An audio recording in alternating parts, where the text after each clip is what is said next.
pagpapahalaga ng iba. Gayun din ang nakaapektong paniniwala nito. May kakayahan siyang magsilbi. May matatag na prinsipyo mabuti rin para sa iba. Magpagmasid sa mga bagay na nakikita at nararanasan ang may mapanuring isip. Ang karanasan ay karisang tagapagturo sa tao upang makaiwas sa muling pagkakamali.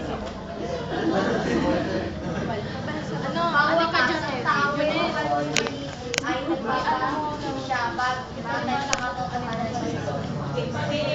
Sulat yun yung mga katangian ng tao ay mapanuring pag-iisip. Sinabi mo yan. So, yan, may jokebox ako dyan. Ayan, jokebox.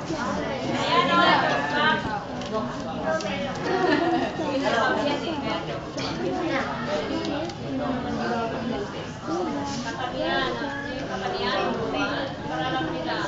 Pwede nyo kuskayahin. Ano ang katangian ng tao may mapanuring pag-iisip? Nabasa kaya ni John na yung mga tao may mapanuring pag-iisip ay yung nagpapasya batay sa katotohanan at katarungan. Minsan yung mga taong may mapanuring isip, hindi sila panalos-dalos. Pag umawas sila ng bagay, kailangan sila may mga inventions, may mga detalye kung paano nila maisigawa yung bagay na makatarong na maayos at maganda yung kalabasan nito. Tapos, yung kalabasan nito, maging katarungan na yun. Kasi sa katotohanan sila eh. Paano siya tarungan? Gadunil, sino pangalawa? Sa akin ba naman nagtanong? Sino ba yung pangalawa? Ay, ako pala yun. Correct po. Paano maiugnay ang pagkakaroon ng mapanuring pag-iisip sa kilos ng tao? Ano ba yung ginagamit natin upang maisagawa natin yung iniisip natin? Di ba yung kilos natin? Kaya kung ano yung iniisip natin, kapag mapanuring pag-iisip tayo, di ba mapanuring, it means sinusuri mo lahat ng iniisip mo, yung kung anong magiging epekto nito, kung ano yung ibubunga niya. Kung maganda naman yung ibubunga ng iniisip mo, syempre gagawin mo yun sa kilos mo. Kaya yung magiging bunga din ng kilos mo, magiging maganda. Ganda na. Yeah! 3. Janine!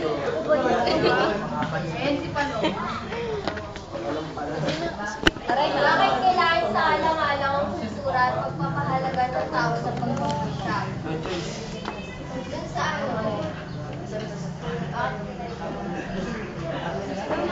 So yun sa mga tao, di ba, kailangan yung pagpapasya natin lagi. Isipin natin yung ikabubuti natin, hindi lang sa atin para din sa ating sarili. At saka, syempre, Nagulo rin ako. kailangan mo rin ang kumuha ng advice sa ibang tao. Basta yung, maayos. At saka dapat yung pag-desisyon, saka pagpapasya, yun. Dapat pinag-iisipan mo ng maayos, hindi yung padalos-dalos ka ng desisyon. Yung pinakalimbawa, yung iyan natin. Hindi mo connected sa kultura? Bago tayo mag-decision, ano yung sabi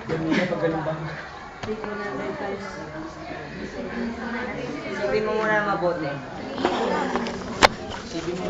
Explain mo naman, pero magbigay na halimbawa, paano napapakita na alam mo ang isang kultura. Magbigay yung isang kultura natin. Na dapat natin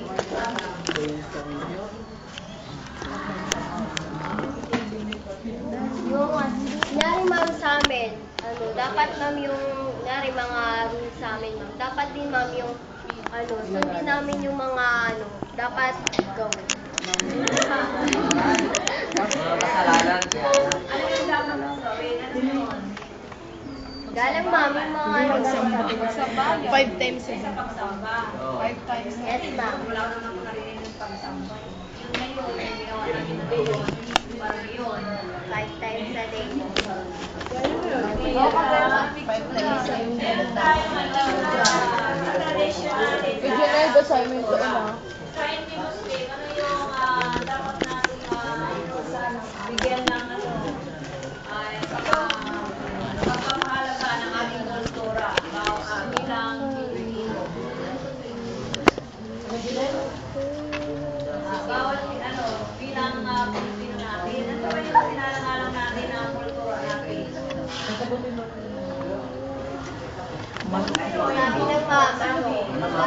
Opo, tsaka... Yes, dapat ay wag natin kalimutan kapag matanda ang ating kausap. Gamitin natin ang kawan para ito kaya panurin pag-isip sa panurin pag-isip natin. Kapag merong nagmagawa sa ating kultura, huwag nating tawanan dahil mayroon ang ating kaya ng mga kultura ng mga Euros, kultura ng mga Ibao. Kultura. Sila ang sakaya, diba? Sila ay nagbabangang pa rin, diba ganon? Kultura na natin ng mga Igorot at ang mga Ibao. So, yun ay pag-isipan natin muna bago natin sila tawanan. Meron tayong meron natin na may nagsalita na hindi pa lang nag-isip kung nasasaktan o hindi kagaya ni sino yung artista ngayon.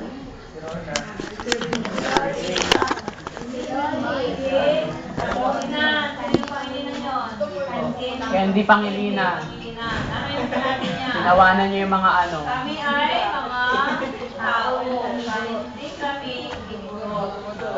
So, malaking Candy Diba nga na ano siya? Sa Baguio siya. Ano sabi niya? Saan niya sinabi? Sa Baguio. May show kasi. Nag-joke siya. Ano joke niya? Basta. So, dapat kasama natin ang manurin. Ano sabi sa kanya? Ano ginawa sa kanya? May joke siya nun. So, dapat mo ibigkas yun. Isipin mo muna kung may masasaktan. Or wala. Kasi kaya naban siya, hindi siya pwedeng pumunta sa Baguio. At hindi siya pwedeng gumawa sila ng pelikula tungkol sa mga Igorot na. Dahil nga yun sa ginawa ni Candy Pangilinan. Maul nga din, sabihin mo kami ay tao, hindi kami Muslim. Ibig sabihin ang Muslim ay hindi tao. Ganon. Pero yan, ang inano niya ay yung mga Igorot. So yun yung halimbawa na dapat nating ang ating gagawin. Kahit na maliit lang na gawin o bagay. Sabi niya maliit lang daw na bagay yun. Pero yun na ay malalim na yun. No? Kaya dapat gamitin natin ang ating mamanuring okay, number 4. Lako. Number 4. Patunayan ng mahalaga na nakabatay sa katotohanan ang pasya ng tao. Mahalagang nakabatay sa katotohanan ng pasya ng tao dahil kung hindi ay nakabatay sa hindi makatotohanan ang pagpapasya ng isang tao, wala ring mangyayari sa pagpapasya nito at maaari pang Kapahanga. Magulog. Halimbawa sa Mimol. halimbawa yung request na kayo, sumama ka sa kaibigan mo, gagawin silang masama. Masama. Tapos yun, Sumama ka rin. so, Magkakasama ka. hindi mo sa mga rin. Bali, nagsisika ng Influensya. Yan. Kaya bago ka sumama, dapat alamin mo muna kung ano talaga yung katotohanan na gagawin. So, kasi baka sa ilaman ka, magpaalam kayo sa mga ulang ito. Na ano, kita, pumunta kami sa school, practice. Lovers. Pero anong ginawa? Lovers. Eh, matinda sa dito sa... Wala, tumayo na si Manyanite.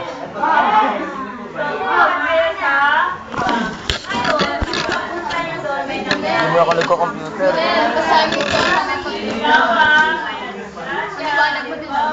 Danang tuon yan. Ano? Danang paliwanag. Yung toon, babasahin lang yan. Ay may yung mali na nagawa. Hindi na pwede kasama kasi tapos na. No? Nangyari na. Rizal, ikaw sa number 1. Hinihilig si Kian. Sino si number 1? So, ang paggawa ng mapanuring pag-isip, hindi lang yung pupuntahan, kundi dapat yung puntahan nyo, i-advance nyo na kung ano yung mangyayari. Kung halimbawa